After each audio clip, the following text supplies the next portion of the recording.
当地时间17日下午，国家主席习近平乘专机抵达泰国曼谷，出席亚太经合组织第29次领导人非正式会议，并对泰国进行访问。抵达曼谷后，习近平在亚太经合组织工商领导人峰会上发表书面演讲。习近平指出，当前亚太地区局势总体稳定，区域合作不断取得进展，和平发展、合作共赢是主流。同时，世界进入新的动荡变革期，地缘政治紧张与经济格局演变叠加，冲击亚太地区发展环境和合作架构。习近平强调，新形势下，我们要汲取历史经验和教训，因应时代挑战，坚定推进亚太区域经济一体化，共同开拓发展新局面，构建亚太命运共同体。习近平提出6点主张：第一，筑牢和平发展的根基；第二，坚持以人民为中心的发展理念；第三，打造更高水平的开放格局；第四，实现更高层次的互联互通；第五，打造稳定畅通的产业链供应链；第六，推进经济优化升级。习近平表示，前不久，中国共产党成功举行第20次全国代表大会，对当前和今后一个时期国家发展作出总体规划和部署，强调要全面推进中国式现代化。希望工商界朋友发挥企业家精神，积极促进经济合作，积极参与中国改革开放和现代化建设，为亚太和世界发展繁荣贡献正能量。世界将目光转向泰国曼谷，周5、周62天，这里将举行亚太经合组织领导人非正式会议。我现在所在的地方就是会议的举办地——泰国曼谷市中心的诗丽吉王后国家会议中心。本届 APEC 会议吸引了来自世界各地2300多名记者参与采访报道工作。泰国外交部日前介绍称，参与报道的记者来自全球近30个国家，外国记者中中国记者人数最多，其次是日本和美国。本届 APEC 会议的主题是开放、连接、平衡。在领导人非正式会议举行前，亚太经合组织各个经济体的高级官员从本周开始就已经针对关键文件展开了重要讨论。APEC 是亚太地区重要的经济合作论坛，也是亚太地区最具影响力的经济合作机制。香港特区行政长官李家超周4也已经抵达泰国曼谷。他此前表示，会借此机会努力向20个经济体领袖说好香港故事，并争取相关国家支持香港加入区域全面经济伙伴关系协定。今年 APEC 会议的主题是开放、连接、平衡。这次也是 APEC 自2019年以来首次线下举行的领导人会议。在国际形势动荡不安、世界经济面临挑战的背景下，据泰国方面介绍，东道主希望推动各经济体在应对潜在衰退、改善供应链以及减少地缘政治冲突影响等方面取得共识。 The impact by the visit of President Xi Jinping is enormous, and we look forward to hearing his thoughts, his inputs at the APEC Leaders Summit. It's important that bigger economies like China will have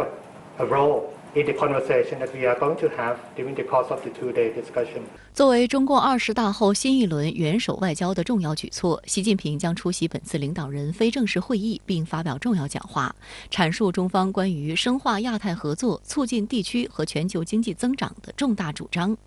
2018年，习近平在巴新莫尔兹比港举行的 APEC 领导人非正式会议上提出推动构建亚太命运共同体的主张。观察认为，这是中方推动构建人类命运共同体的具体举措之一，也是中方一直以来坚持亲、诚、惠、容、睦邻友好外交理念的落地。这一次 APEC 会议，第一个是要互相联通，包括硬联通和软联通都是比较重要的。那么第二个是包括能源和粮食安全，这也是比较重要的。第三个就是说新产业的这个发展和产业链的重构。那么这些方面对于当前的 APEC 的就是说会议和周边就是说是经济体的这个合作的都是比较重要的一些热点的。我们会给就是说是 APEC 提出我们中国的方案。泰国是东南亚第2大经济体，也是一个新兴工业化国家，拥有东南亚国家中较为完善的制造业体系，经济对出口的依赖程度超过60%。除了在许多国际问题上中泰有较高共识，在经济领域的合作共赢也是中泰关系的一大亮点。中泰两国高质量共建“一带一路”成果丰硕，中泰铁路等重大合作项目提速推进。统计显示，去年中泰两国贸易额增长33%，历史上首次突破1000亿美元大关。中泰同为 RCEP 成员，在今年1月1日 RCEP 生效后，今年前8个月，中泰贸易额约911亿美元，同比增长6%。今年7月，双方就共建中泰命运共同体的愿景目标达成一致，赋予中泰一家亲新的时代内涵。泰方官员表达了对习近平主席访问的高度期待。ประเทศจีนนะครับในภูมิภาคเอเชียตะวันออกเฉียงใต้นะครับกับประเทศไทยโครงการความร่วมมือทางกายภาพต่างๆก็มีความสำคัญอย่างยิ่งนะครับไม่ใช่เฉพาะต่อประเทศไทยแต่ต่อทุกประเทศในภูมิภาคเอเชียตะวันออกเฉียงใต้นอกจากความร่วมมือทางด้านเศรษฐกิจทางเรื่องการค้าการลงทุนการท่องเที่ยวความสัมพันธ์ระหว่างประชาชนต่อประชาชนที่เรามีอยู่มากอยู่แล้วคนไทยคนจีนไม่ใช่อื่นใดพี่น้องกันอันนี้เป็นผมคิดว่าเป็นคำกลั่นแน่นอนครับจีนเป็นเขตเศรษฐกิจที่มีขนาดนะครับใหญ่ในลำดับต้นๆของโลกนะครับแล้วก็มีบทบาทสำคัญในเรื่องของการพัฒนาในภูมิในการที่ประเทศไทยเป็นเจ้าภาพในครั้งนี้นะครับก็เป็นที่น่ายินดีว่าท่านประธานาธิบดีสีจิ้นผิงนะครับท่านผู้นำของจีนนะครับได้มาประชุมด้วยตนเองนะครับในฐานะที่ประเทศไทยเป็นเจ้าภาพเราก็มีความ泰华新媒体协会执行会长、泰国头条新闻社社长郭蕊告诉深圳卫视记者，中国元首此次出访引爆泰国舆论，成为多家媒体争相报道的头条新闻。整个的泰国的社会以及媒体都反映是说觉得很开心，也很荣幸，也希望这次通过习主席访泰，可以更加的促进泰中两国的经济以及文化友好往来，并且大家也都认为会是一个更好的信号，对整个的地域的经济注入一针强心针。郭蕊认为，中国式现代化首先将惠及的是睦邻国家。近期，他和同事采访了多位泰国企业家，他们也都对中国扩大开放带来的机遇十分期待。很多受访者都有说到，中泰一家亲这个本身就是历史悠久的一个亲密的关系，但是这次习主席的到访会把这一层的亲密友好的感情和关系更加的升华，所以大家都认为这一次习主席的到来将会更加的促进中泰两国的友好的往来以及合作，并且可以发展更广面的一些合作关系。中日领导人晚间在泰国曼谷举行会谈，这也是3年来中日领导人首次面对面会谈。舆论高度关注这是否会成为改善两国关系的契机。今年恰逢中日建交邦交正常化50周年，50年来中日经贸关系取得丰硕成果，依存度大增。但在美国恶华战略下，日本在对华半导体出口等领域面临两难，这对中日关系又有何影响？ Hi, Premier. How is your meeting with President Xi? Are you satisfied with the meeting?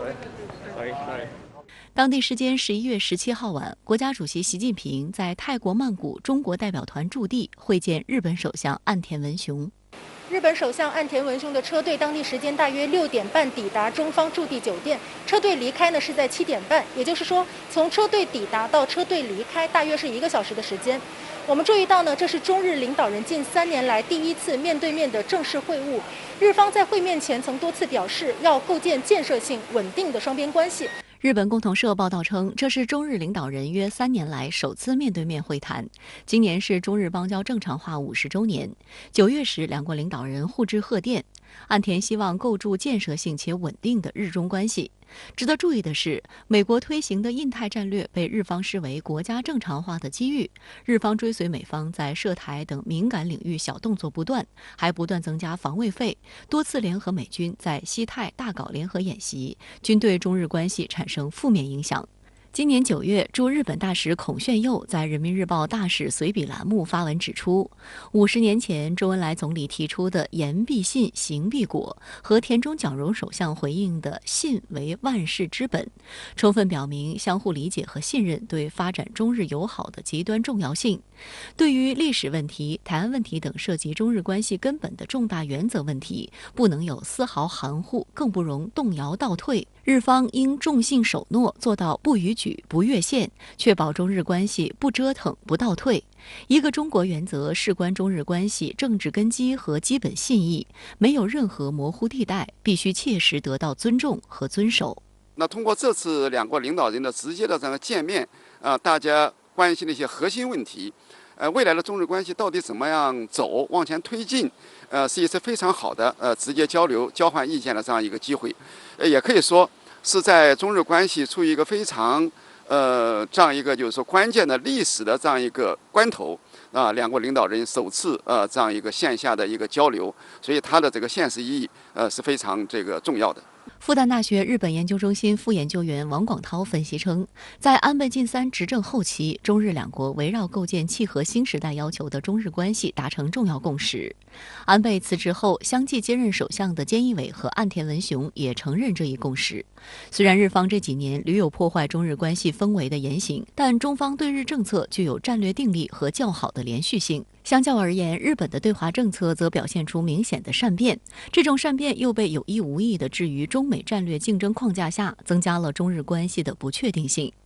13号，美国总统拜登与日本首相岸田文雄在柬埔寨金边进行了约40分钟的会谈。新闻通稿指出，美日双方确认将在应对中国相关各种问题方面加强合作。岸田还与拜登商定强化美国主导的印太经济框架合作。日方还表示，美国参与维持经济秩序十分重要。日媒认为，日本政府在经济方面拉拢美国的意图十分明显。但就在那场双边会谈中，拜登再次拒绝了岸田提出的让美国重返 CPTPP 的建议。美方牵头的芯片四方联盟是最为值得关注的指标之一，这是美方强推脱钩锻炼的一个主要抓手，日本也是这一机制的成员。但在芯片产业的问题上，美日利益分歧日益明显。10月7号，美方就超算技术等最前沿科技限制对华出口，并要求日方跟进，但日方这次没有立即同意，而是表示正在搜集国内企业的意见。还有日本政府内部人士透露，日本也向美方表达了将参考欧盟和韩国做法的态度。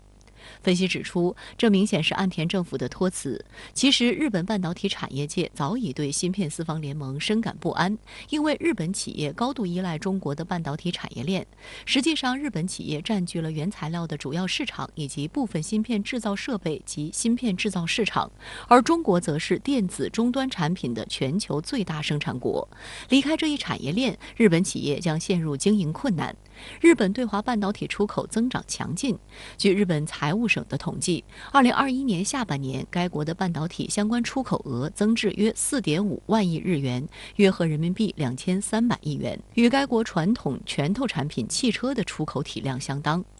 日本经济新闻近日发文通报了早稻田大学户堂康之教授等学者在超级计算机富岳上模拟日本与中国脱钩锻炼的结果。这项研究显示，如果日本停止从中国进口约合716亿元人民币的零部件将采购不到，日本不仅无法生产家用电器和汽车，而且也无法生产服装和食品。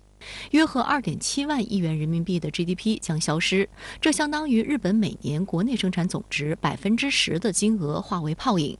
户堂康之教授作出结论，目前从原材料的上游到产品组装的下游，都与中国紧密地联系在一起。日本经济离开中国产品就不能成立，完全与中国脱钩不现实。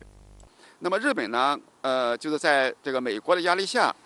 或者说他也出于自身的一些考量，也通过了所谓的经济安保法，除了一些这个高新科技领域、军民融合领域，会受到阻碍之外，其他的领域，我认为通过这次的两国领导人的直接的会见，会有一个这个往前推展的这样一个就是很好的进展的一个态势。那么换言之，它继续发挥压舱石的作用，恐怕是这个确信的。在印尼巴厘岛的近70小时里，国家主席习近平与10多位国家领导人或国际组织负责人会晤会见，广交朋友，向世界各国介绍中国式现代化给全球带来的新机遇，推广中方一贯倡导的弘扬真正的多边主义，携手应对全球经济等重大挑战的外交理念，是元首外交的重点。深圳卫视注意到，16号，习近平与印尼总统佐科先后进行了大范围和小范围2场会谈。在大范围会谈中，两国领导人共同视频观摩雅万高铁试验运行，并观看两国合作成果展示视频。在小范围会谈中，习近平祝贺印尼成功举办20国集团领导人峰会，并指出，中印尼合作取得了实实在在的成就，不仅造福了两国人民，还在地区和全球层面产生积极影响。中方愿同印尼持续深化"一带一路"倡议，同印尼全球海洋支点构想对接。中方支持印尼当好明年东盟轮值主席国，聚焦发展和合作，推进5大家园建设，构建更为紧密的中国东盟命运共同体。佐科表示，雅万高铁是两国战略性合作的象征，希望双方深化战略合作和务实合作，共同打造两国命运共同体。印尼愿积极促进东盟中国友好合作关系发展。东盟的秘书处所在地在雅加达所以呢，印尼在这个东盟里边是非常关键的一个角色。而东盟呢，连续2年呢，取代了欧盟成为我们的第1大贸易伙伴。中国一直也支持东盟作为领头羊呢。实际上呢，推动了东亚这个区域合作而且呢，推动了 RCEP 达成。那么现在我们推动它的升级这个是，所以中国和东盟的关系应该来讲都是引领性的。深圳卫视注意到，习近平在印尼巴厘岛与多位欧洲国家领导人举行双边会晤。11月16号晚，习近平会见意大利总理梅洛尼。习近平指出，中意同为文明古国，互为全面战略伙伴，拥有广泛共同利益和深厚合作基础。双方应该传承和发扬友好传统，理解和支持彼此核心利益和重大关切，求同存异，扩大共识，为不同社会制度、不同文化背景国家发展关系树立表率。习近平强调，当前形势下，推动中欧关系行稳致远具有重要意义，希望一方为欧盟坚持奉行独立自主的积极对华政策发挥重要作用。梅洛尼表示，我非常高兴有机会同习近平主席会面，愿继续推进两国贸易、文化等领域交流合作。一方不赞同阵营对抗，认为各国应该尊重彼此差异和分歧，加强团结，致力于对话交流，增进相互了解。中国是世界大国，亚洲在全球分量中越来越重。一方希望同中国在联合国、20国集团等框架下密切协作，更加有效应对当今世界面临的各种紧迫挑战。2019年，意大利成为第1个加入“一带一路”倡议的 G7 国家。梅洛尼今年10月起开始担任意大利总理。意大利政府16号晚间发声明说，这是习近平与梅洛尼的首次会面。梅洛尼重申旨在推动与中国的共同经济利益，并将增加意大利对中国的商品出口。法新社还报道称，梅洛尼接受了中方访华邀请。形势比人强。那么此一时彼一时也竞选的时候你可以怎么说中国不打压中国，好像显示政治正确，对吧？但你上台了以后，当家柴米油盐贵，现在能源危机、通货膨胀，对不对？你还得中国的市场这么大，那么而且他们跟其他的国家在中国市场上都是有竞争关系，所以都是争先恐后的来抓住中国新发展机遇、新发展带来的新机遇。我觉得这个是我们现在看得很清楚的。欧洲舆论对习近平在 G20 期间与欧洲国家领导人的会晤高度重视。法新社在报道中提到，15号在习近平主席密集会见的8位外国领导人中，就有3位来自欧洲国家，分别是法国总统马克龙、荷兰首相吕特、西班牙首相桑切斯。其中，支持真正的多边主义、加强经贸合作是重点议题。在与法国总统马克龙会谈中，习近平表示，作为世界多极化格局中的2支重要力量，中法、中欧应该坚持独立自主、开放合作的精神，推动双边关系在正确轨道上行稳致远，为世界注入稳定性和正能量。马克龙就表示，法方秉持独立外交，反对阵营对抗，法方愿积极促进欧中对话合作。外界注意到，本月初，德国总理舒尔茨带领12家德国企业组成的豪华企业家代表团访华，当天也正是进博会开幕日。外界认为，这显示德国希望与中方加强经贸合作的强烈意愿。除了德国的经贸传统，还有近期欧洲主流国家希望俄乌局势降温，以缓解欧洲高通胀以及经济衰退等原因。欧洲政坛近年来出现意识形态化的歪风，甚至与舒尔茨联合组阁的绿党人经济部长哈贝克都表示，要制定更加谨慎的对华政策。这很显然是罔顾了2021年中德贸易额再创新高，达2453亿欧元的事实。中国已经连续第6年保持德最大贸易伙伴地位。就在舒尔茨访华期间，德国为大股东的空客集团斩获170亿美元的超级订单，也令德国的制造业产业链欢欣鼓舞。外界注意到，在德国经济智库测算出该国 GDP 即将陷入负增长后，哈贝克的态度似乎发生了微妙变化。It's important to understand that from my perspective, the German government's perspective, China is a partner and should also be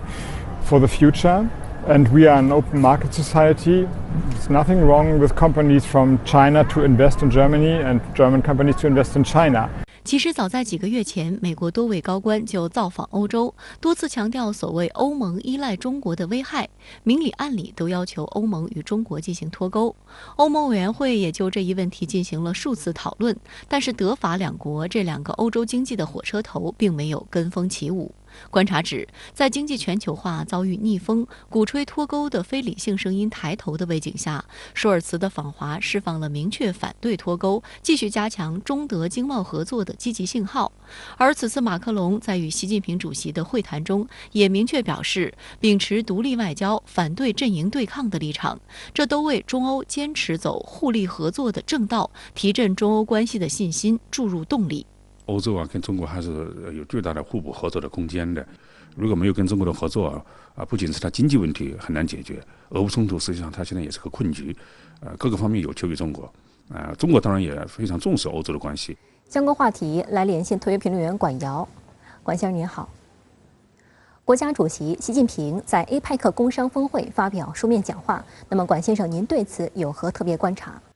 好的，主持人。那么，习近平在 G20 峰会的重要讲话中道出了全世界的痛点所在：经济全球化遭遇逆风，世界经济面临着衰退的风险，大家日子都不好过，发展中国家首当其冲。那么，具体到亚太区，尤其是工商界，这种日子不好过的痛感只怕是更强。所以今天的讲话一开场就开宗明义：世界向何处去？亚太怎么办？我们必须给出答案。我个人理解，习近平讲话给出的中国方案，既有大方向的把握设计，也有方法论的执行推进。习近平强调，亚太地区应该走3路，也就是和平发展之路、开放包容之路、和中共济之路。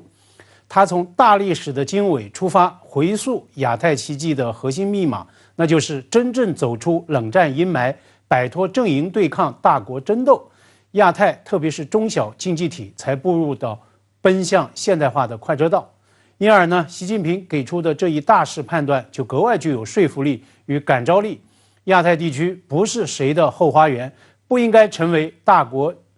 决斗场。任何搞新冷战的图谋，人民不会答应，时代不会允许。这是大国领袖的胸襟与高度，喊出属于亚太的时代最强音。因应时代挑战，推动亚太经济发展走在世界前列。习近平提出6方面的建议，那么这可以看作是中国方案回应亚太时代之问的具体的方法论。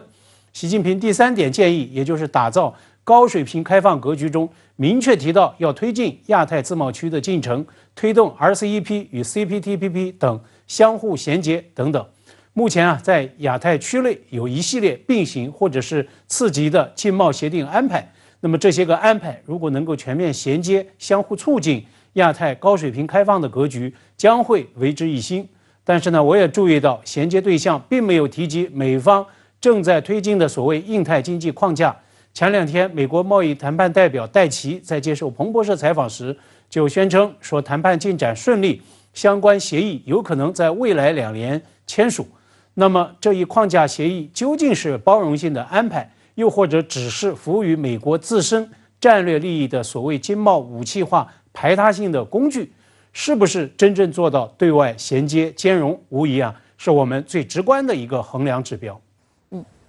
书面讲话也对中国式现代化做出了全面阐述，强调中国14亿多人口实现现代化将是人类发展史上前所未有的大事。您对此有何体会呢？中国最高领导人在第20届政治局首次集体学习会上，特别就把握落实党的20大精神作出重要部署，要求各级领导干部既做实干家，又要做宣传家。他强调要加强对外宣介工作，要引导国际社会全面了解党和国家的大政方针和发展战略。我之前在节目中也曾特别评论，习近平开启20大之后的首次外访，连轴参加2场多边系列会议，并且访问泰国。那么作为大国领袖与顶层设计者，无疑他将就对外宣讲阐释党和国家大政方针和发展战略做出格外精彩的全面演示，成为实干家、宣传家的典范。事实上呢，从巴厘岛到曼谷，我们从联场峰会与场边外交的活动来看，这样一个主题是贯穿始终的。在举世瞩目的巴厘岛习拜会中，中国元首向美方交底，中国党和政府的内外政策公开透明，战略意图光明磊落，保持高度的连续性和稳定性。在我看来，这样一种高度的连续性和稳定性，恰恰是动荡变革起立的世界最期待也最看重的大国特质。所以我们看到几乎每一位与习近平会见的外国领导人，包括拜登，包括联合国秘书长古特雷斯，也包括作为 G20 峰会东道国的总统佐科等等，他们与中方会谈的一个不变主题，都是对习近平再次当选中共中央总书记表示祝贺。一定程度上，这也是外部世界对于大国这种高度连续性和稳定性的认同。现代化是不是只有一条路径？中国式现代化能不能走得通、走得好？今天，中国最高领导人在书面讲话中再度向亚太、向整个世界做出精彩的回答，也就中国式现代化它的内涵、它的意义做出令人信服的阐释与演示。超过人类世界既有现代化国家总人口的14亿中国人，将以超大规模整体实现现代化。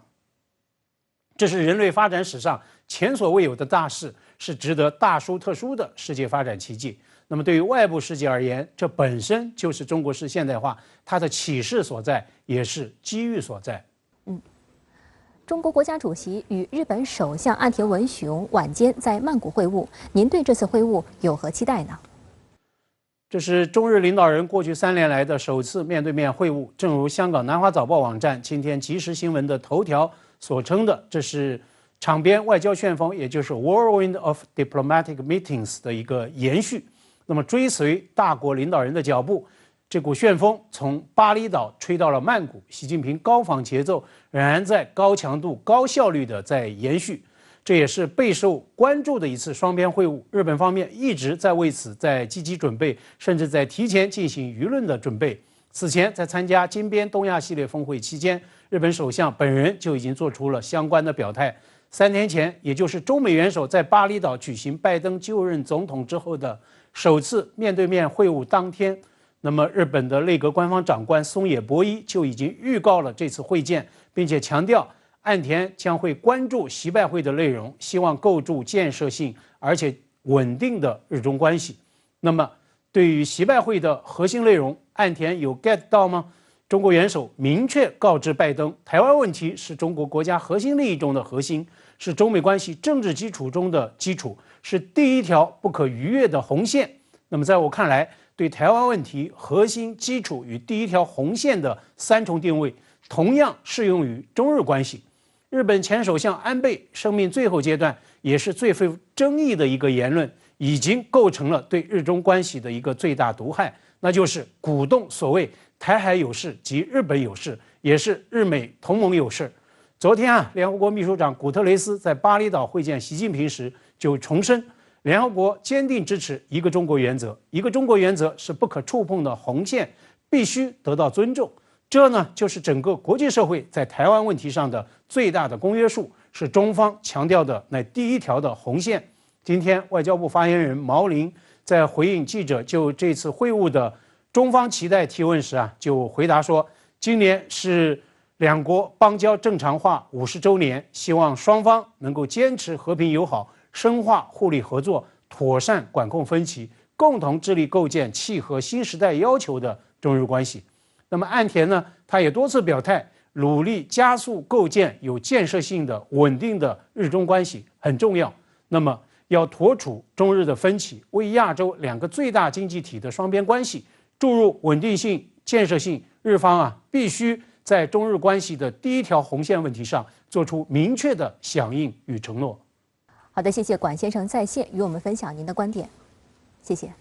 对于这2枚导弹究竟是从哪里发射的，西方国家这次几乎众口一词，纷纷表示不是从俄罗斯境内发射的。乌方则强调绝不是己方发射的，并要求参与实地调查，但波兰方面予以拒绝。西方舆论惊呼北约有可能被直接卷入俄乌冲突，但有些微妙的是，在与北约通气后，波兰总统杜达对媒体表示，事件可能是一场意外。俄罗斯国防部则通报称，俄军没有攻击波兰，实际上他们将靠近波兰边境的阵地后撤。这一事件非常敏感，甚至影响了当时正在召开的 G20 议程。美国总统拜登16号紧急在巴厘岛召集7国集团成员开会协商。然而出乎意料的是，拜登在协商后，事件的走向发生了逆转。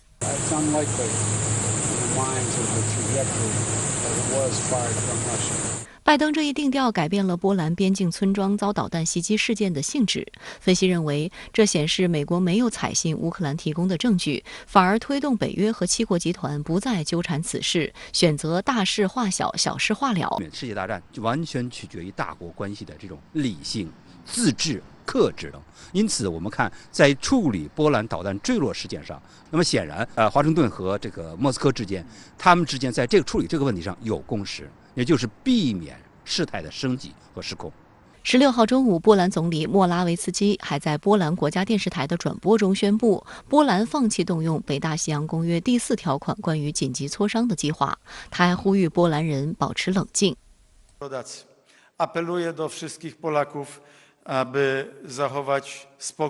spokój wokół tej tragedii. Bądźmy rozważni,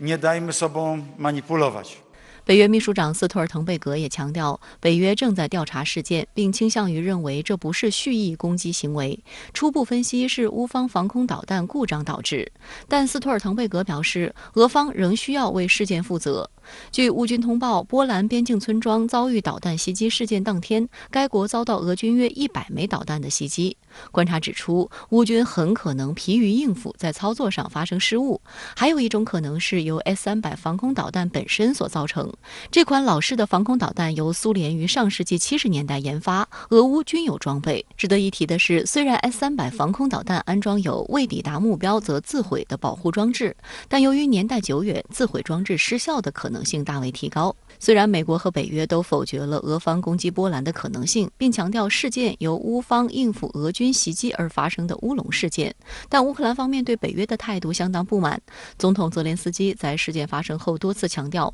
落入波兰境内的导弹毫无疑问不属于乌克兰。泽连斯基还要求参加事件调查，但波兰总统明确表示拒绝。他还表示，目前调查工作由美国和波兰的专家主导，如果乌方想参加，除了波兰，还需要获得美国同意。首先就事态而言，乌克兰的表态实际上还是希望把北约拉到这场俄乌冲突之中来，让北约直接下场来支持乌克兰。英国广播公司指出，波兰导弹事件事实上反映出当下北约的分裂，乌方不断拒绝和谈以及极端主义语言和要求，开始耗尽一些西方外交官的耐心，加剧了盟友之间的乌克兰疲劳。实际上，在俄军先后撤离利曼和赫尔松之后，美国国家安全顾问沙利文公开对乌方施压，要求泽连斯基对俄方和谈持开放态度，提醒乌克兰要考虑现实的要求。另据美国国会山报的报道，16号美军最高将领参谋长联席会议主席米莱表示，在波兰境内导弹爆炸事件发生后，他曾试图让下属尝试为他联系俄军总参谋长格拉西莫夫，但最终没能成功让我与他通话。美联社指出，在危机时刻，美俄军事高层缺乏沟通，引发外界担忧。但也有观察指出，美军高层主动去联系俄军高层，显示美方不希望事件恶化的意愿更强烈。而即便美俄军方高层就此事没有直接联系，但仍没有妨碍拜登对外做出俄方不太可能发射导弹的表态。另据波兰本地媒体报道，这不是乌克兰第一次击中北约国家。3月10号，乌克兰武装部队向俄军发射的图141雨燕无人机飞越罗马尼亚和匈牙利，在克罗地亚爆炸。相关话题来连线特约评论员刘和平。刘先生您好。美国防长奥斯汀支持波兰的初步评估，这次爆炸很可能是乌克兰发射的一枚防空导弹失控坠落所引发的。那么对此您怎么看呢？其实昨天听到这则消息我的第一反应就是，这不可能是俄罗斯对波兰的蓄意攻击。虽然在俄乌冲突发生前后，俄罗斯对北约以及其成员国波兰放了不少狠话，说假如北约，尤其是波兰主动介入战争，将会遭到跟乌克兰一样的境遇。为此，俄罗斯甚至还一度拿出过核威慑。当时我就判断，这并不意味着俄罗斯要主动挑起跟北约的冲突，恰恰相反，这说明俄罗斯最为担心的就是北约会主动介入战争。也就是说，俄罗斯实际上是在以攻代守。这背后的原因就在于，俄罗斯在开战初期虽然低估了乌克兰军民的抵抗决心和意志，以及低估了北约团结一致支持乌克兰的决心和意志，但是对于北约的军事实力，俄罗斯不仅没有低估，而且还是相当忌惮的。这也是俄罗斯担心北约东扩的原因。而在战争打到现在这个阶段，俄罗斯在战场上也做出了收缩战线的动作，甚至频繁释放出了要主动谈判求和，以实现止损下台阶的信号。这个时候他们就更加不会去惹北约了。在这种情况下，我甚至连俄罗斯导弹误炸波兰这样的说法都不太相信。因为俄罗斯国防部已经说了，为了避免误炸包括波兰在内的北约成员国，他们基本上都没有打击乌克兰的边界领土，而是将导弹的打击范围设在了距离波兰边境35公里开外。当然了，俄罗斯最为担心的也正是乌克兰最想见到的。所以我们看到，在波兰与美国都异口同声地认为，袭击波兰的导弹不是来自俄罗斯，而是来自乌克兰的误炸时，乌克兰仍然不愿意就坡下驴，仍然坚持这是俄罗斯的蓄意攻击行为。那您认为，美国与波兰都认定袭击波兰的导弹是乌克兰发射的防空导弹失控坠落，又会对接下来的俄乌冲突产生什么影响呢？说实在的，在这件事情发生之后，假如波兰、美国以及北约硬是要罔顾事实，一口咬定这枚导弹就是俄军发射的，以趁机扩大事态，制造让北约军事介入俄乌冲突的借口，或者至少是借此给俄罗斯施加更大的政治、经济、军事乃至道义上的压力，俄罗斯也会是百口莫辩。因为毕竟苏联时期研制的S-300防空导弹系统，乌克兰和俄罗斯军队都在使用。然而波兰最终断定这枚导弹是乌克兰军队发射的，并且因为意外的原因而落在了波兰境内。而且美国国防部立马跟进，为波兰的判断做了背书，肯定了波兰方面所做出的结论。随后北约也做了类似的表态。很显然，这不仅说明美国与北约不想嫁祸栽赃于俄罗斯，而且想尽快为俄罗斯洗刷冤屈。尤其值得我们注意的是，事后克里姆林宫新发言人佩斯科夫也投桃报李，破天荒地表扬了美方的表现，既克制又专业。这些都意味着美俄正在相互释放善意，以为接下来的政治谈判解决俄乌冲突创造条件。好的，谢谢刘先生在线与我们分享您的观点，谢谢。欢迎回来。当地时间11月16日，美国中期选举中，共和党率先拿到了218个众议院席位，成为多数党。这意味着共和党拿下了众议院，民主党丢掉了众院控制权，佩洛西也将交出众院议长之位。在美国政治体制中，众议院掌管财政拨款审议权，这意味着拜登政府的钱袋子已经不在自己手中。这也被认为是府院之争恶化和美国政治愈发分裂的标志。根据美国中期选举计票结果，拜登所在的民主党获得了参议院控制权，共和党获得众议院控制权。值得指出的是，在参众两院两党的席位差别非常小，这显示拉锯将更加激烈。16号，按照传统，总统拜登发声明就共和党赢得众议院多数席位，并向众议院少数党领袖凯文·麦卡锡表示祝贺，并表示他已经准备好与众议院的共和党人合作。但共和党的反击已经在酝酿中，有望成为新任众议长的麦卡锡已公布了共和党掌控众议院后的一系列计划。他称将把调查拜登政府列为重要事项，并且不排除弹劾拜登的可能性。